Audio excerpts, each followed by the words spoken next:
Hola, ¿qué tal? Vamos a revisar en nuestros contenidos de nuestra materia de literatura algunas cuestiones referentes al género lírico, que es nuestro tema principal. En este caso concreto, para adentrarnos al estudio del género lírico, vamos a dar pie al origen, al desarrollo y a las funciones lingüísticas del propio género lírico.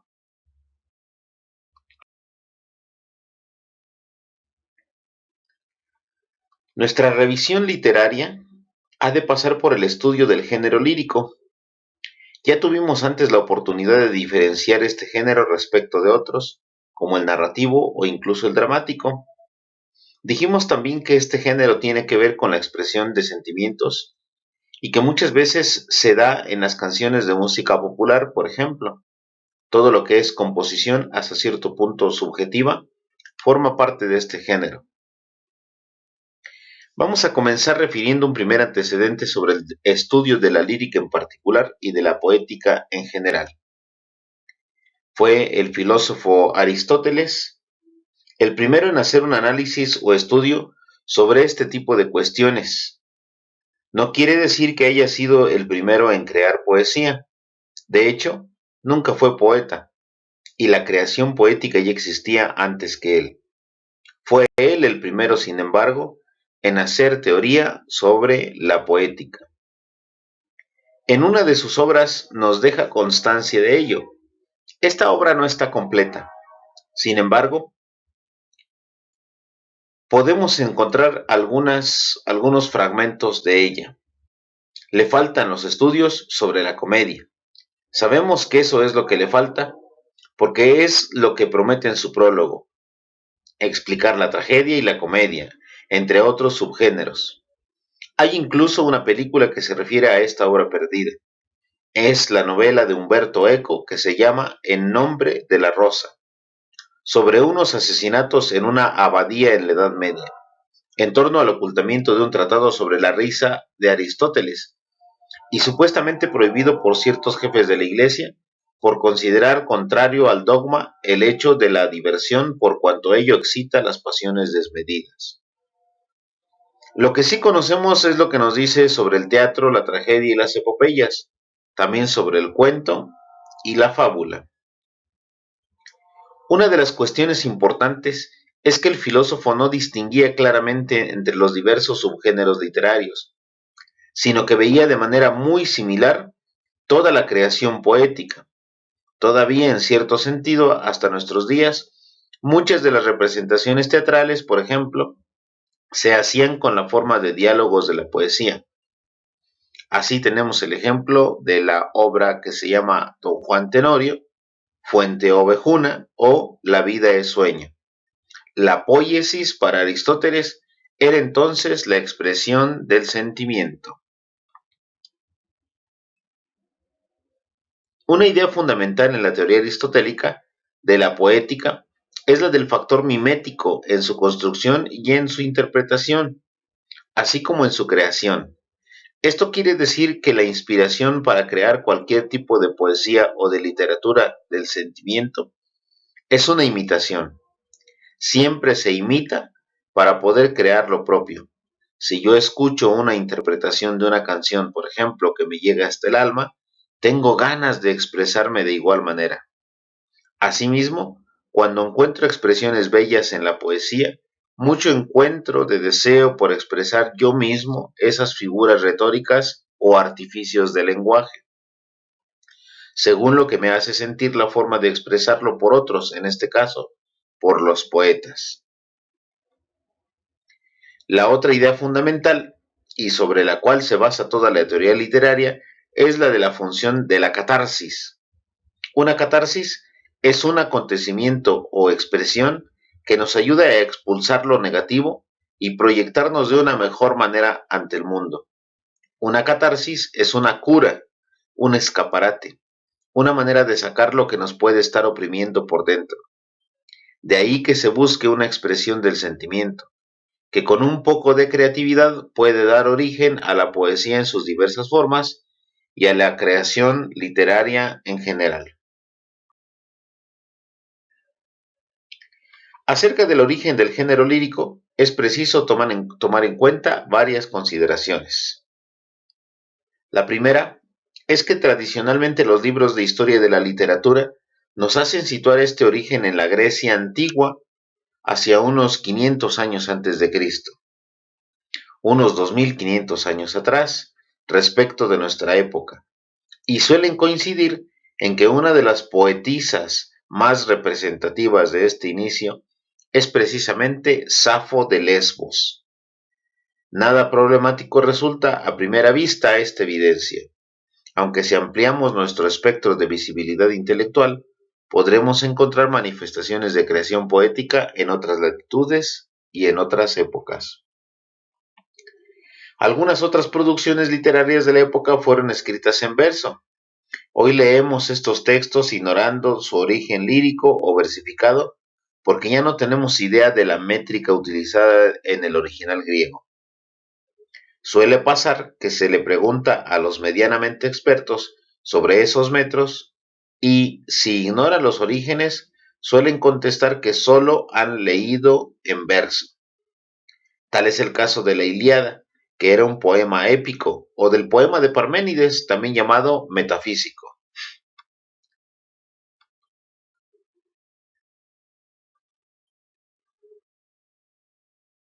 Veamos los ejemplos concretos, comenzando por el fragmento o por este fragmento de Safo de Lesbos sobre la muerte de un ser querido. Bajo tierra estarás.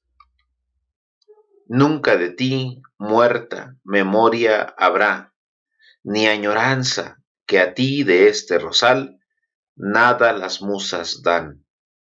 Ignorada también, tú marcharás a esa infernal mansión, y volando errarás, siempre sin luz, junto a los muertos tú.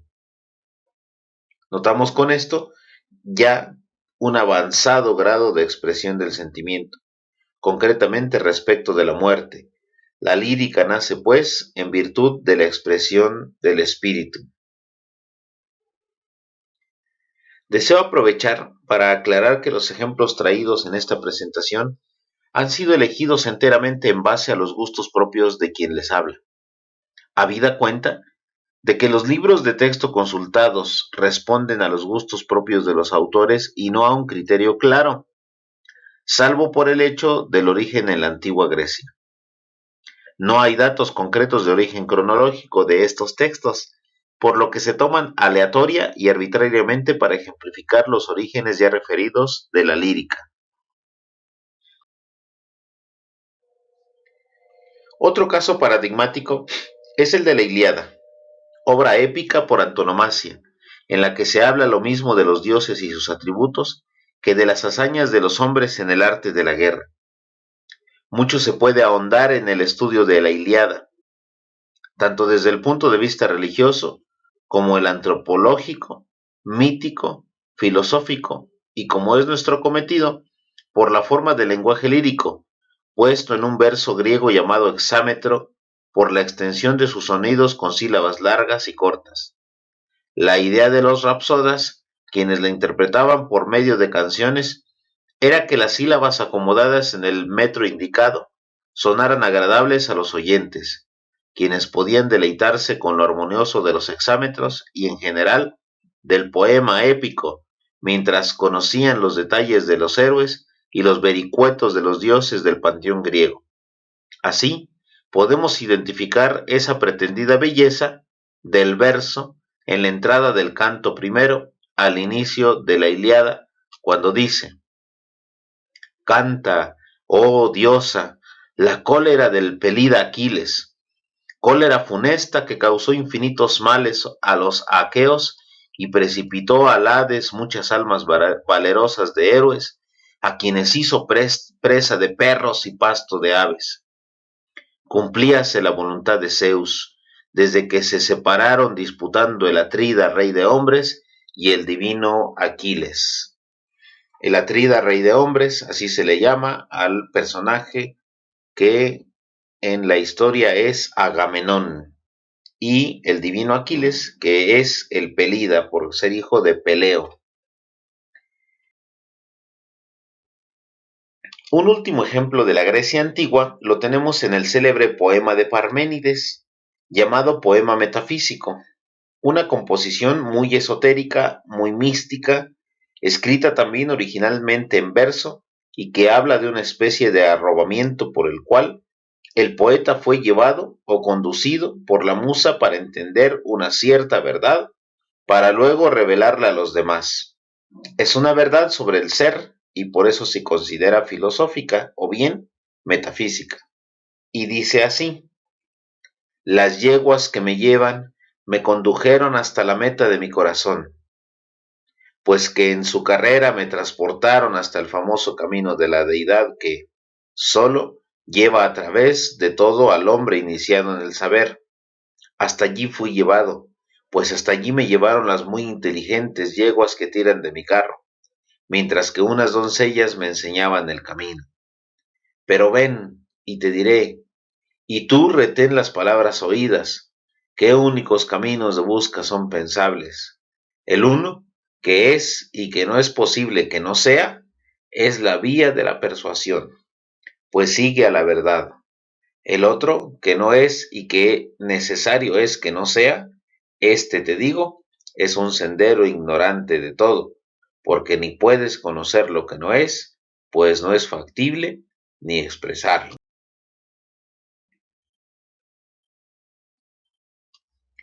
Ese poema metafísico que acabamos de revisar nos habla de los atributos del ser. Son las características de la ontología básica hasta nuestros días, una disciplina filosófica de difícil tratamiento. También vale la pena recordar que en el principio del poema de Parménides y sobre lo que le fue revelado sobre el ser, a saber, que el no ser no puede ser, se encuentra el principio de no contradicción utilizado en la lógica. En fin, que ya habrá oportunidad de revisarlo a detalle cuando estudiemos un poco de filosofía. Por lo pronto, quedémonos con la idea de que estos poemas dan cuenta de una cierta expresión del lenguaje y que son muy primitivos. Es tiempo de recapitular ahora y establecer unas conclusiones provisionales. La primera es que el origen del género lírico para el occidente europeo y nuestra civilización cultural de habla hispana proveniente esta de la tradición grecolatina se encuentra en la antigua Grecia, con los ejemplos que ofrecimos, al igual que otros no citados aquí, pero provenientes de la misma época. Asimismo, aunque no trajimos ejemplos al respecto, tanto los poetas latinos como los medievales nos ayudan a entender la producción lírica a través de los siglos. Aristóteles fue el primero en establecer un estudio serio sobre el lenguaje utilizado en la lírica y en otros géneros de la literatura en su célebre obra La Poética. Algunos autores, como los que expusimos, se aventuraban a establecer con sus poemas las más variadas ideas, tanto del amor, de la guerra o del ser de las cosas. Podríamos, si fuera el caso, rastrear en otras civilizaciones el origen y la procedencia de ciertas manifestaciones de índole lírica, como es el caso de Netzahualcóyotl en la antigua civilización prehispánica de Texcoco y de todo el Valle de México, o como el poema épico hindú del Ramayana, del célebre poeta conocido como Valmiki. En fin, que puede haber otras fuentes para el estudio y la profundización de la lírica, pero como nos concentramos en nuestras raíces grecolatinas, nos sabremos de conformar con lo que propuse apenas y con otros que serán motivo de estudio, análisis y aprecio.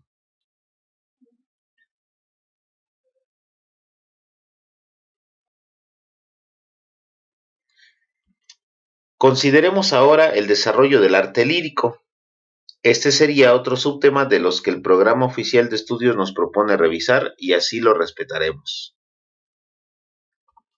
No se puede hablar del desarrollo del arte lírico en el sentido de progreso o evolución. Esto quiere decir que en la creación literaria de la poesía no hay un antes primitivo y un ahora ultramoderno y avanzado. Incluso puede darse el caso de poemas antiquísimos escritos con mayor finura y sentido estético que las aberraciones del llamado verso libre en la poesía actual. No se puede decir que se ha superado a un Fray Luis de León o a una Santa Teresa de Jesús por considerar que los versos de ahora son más sofisticados que antes. De lo que se puede hablar es de contextos y de sentimientos específicos, de objetivos de los poetas y sobre todo la belleza estética que puede haber en la forma de los versos, amén de lo que susciten en quien los lee y los reconoce emanados del poeta.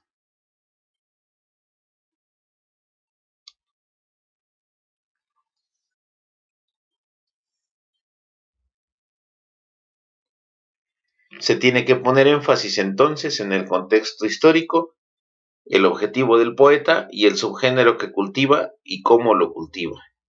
No es lo mismo entonces recibir un poema clásico griego que un poema latino, otro medieval, otro del Renacimiento, otro del siglo de oro, otro de la colonia en México, otro del siglo XX u otro de la actualidad, por muchos motivos, decimos, e infinitas diferencias habidas en la forma de manifestarlo.